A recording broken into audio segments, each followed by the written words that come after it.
Avant d'attaquer la planification de la mission proprement dite, nous allons d'abord voir comment on détermine la distance que l'on pourra parcourir en fonction de notre configuration, ainsi que le temps de vol qui en résultera.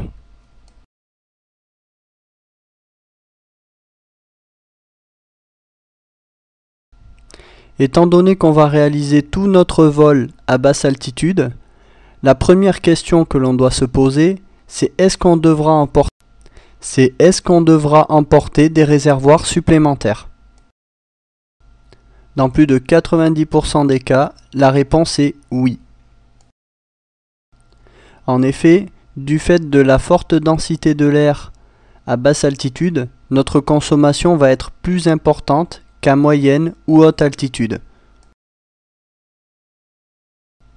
On emportera donc 1 ou 2 bidons supplémentaires suivant la mission. Pour toutes les missions de ce module, nous emporterons 2 bidons supplémentaires sous les ailes. Regardons de plus près les données techniques pour notre configuration avion. Max weight est la masse maximale de l'avion à ne pas dépasser au décollage. Le F-16D Block 52 a une masse maximale au décollage de 42 300 livres. En dessous, on trouve le gross weight. Le gross weight est tout simplement la masse totale de notre avion, avec les emports que l'on emporte. Notre gross weight est ici de 32 569 livres. Le clean weight est la masse à vide de l'avion, c'est-à-dire avec 0 emport et sans carburant. Comme on peut le voir, le F-16D Block 52 pèse à vide 20 335 livres.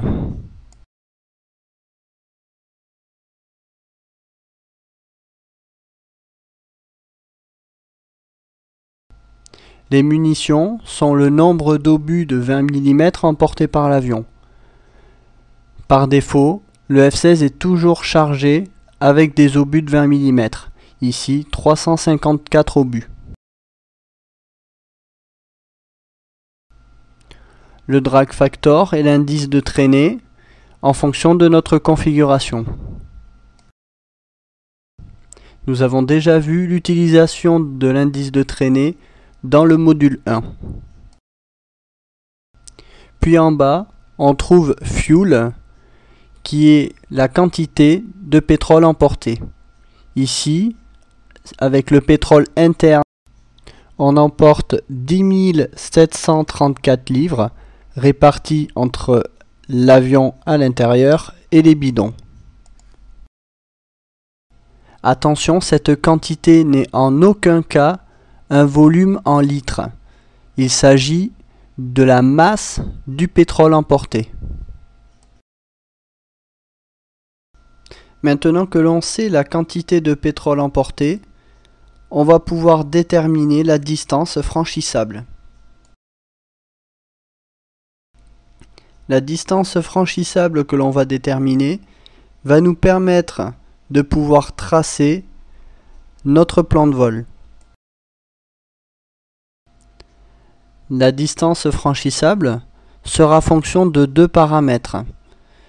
Notre vitesse de navigation, on prendra 450 nœuds qui est la vitesse de base en navigation basse altitude, et également de notre consommation.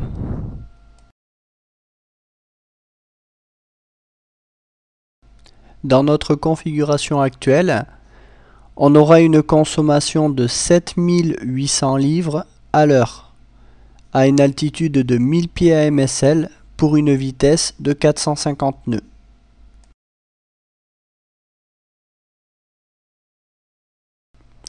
On va d'abord chercher ici à déterminer la quantité de pétrole utilisable pour la navigation.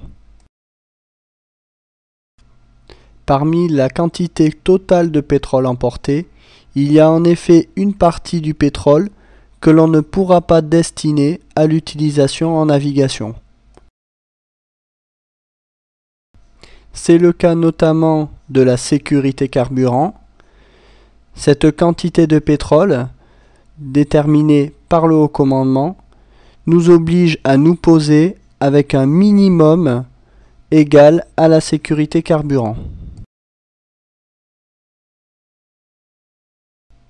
Cela nous permet en dernier recours, en cas de crash sur la piste de l'avion précédent par exemple, ou en cas de détérioration météo, de disposer de suffisamment de carburant de façon à nous dérouter vers le terrain le plus proche.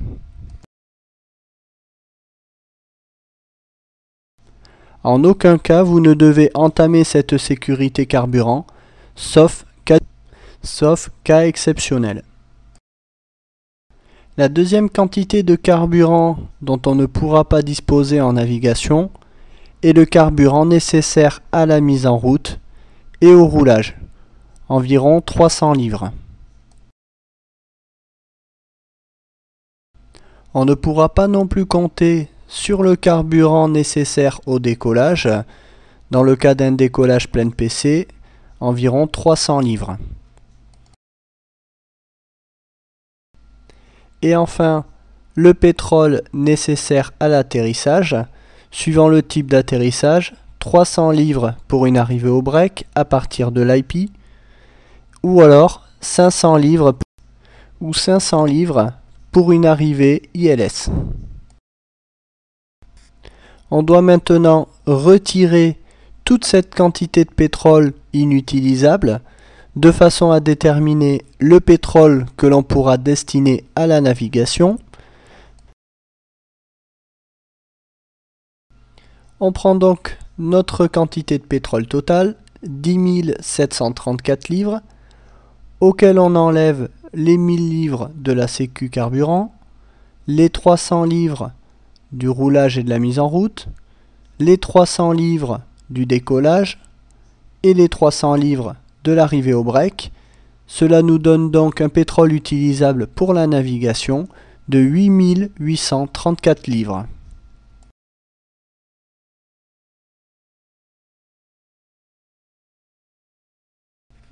On sait maintenant la quantité de pétrole dont on dispose pour notre navigation.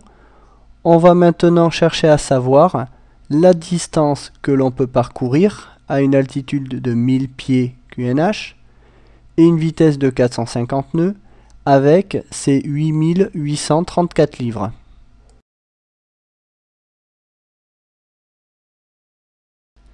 C'est là qu'intervient notre consommation. Nous avons vu que à une altitude de 1000 pieds AMSL et une vitesse de 450 nœuds, on avait une consommation de 7800 livres à l'heure. Soit une consommation à la minute de 130 livres. Je vais maintenant déterminer le temps de vol possible avec la quantité de pétrole et compte tenu de la consommation actuelle. Je prends donc la quantité de pétrole dont on dispose pour la navigation, 8834 livres, que je divise par notre consommation à la minute, 130 livres, ce qui nous donne un temps de vol environ 68 minutes.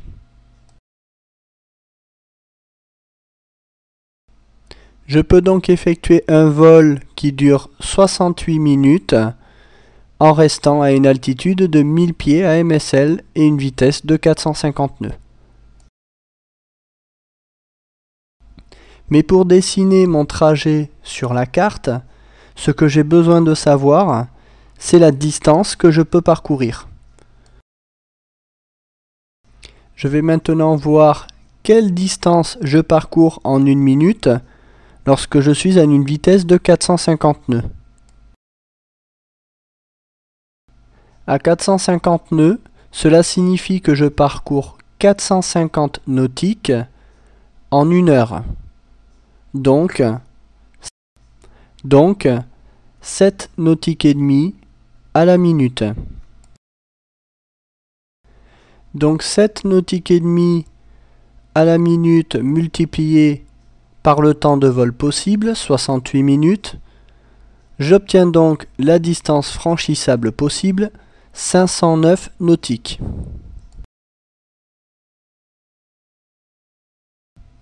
Donc dès le décollage terminé, je pourrai parcourir environ 509 nautiques jusqu'à arriver à l'IP, au point initial, pour revenir pour un break.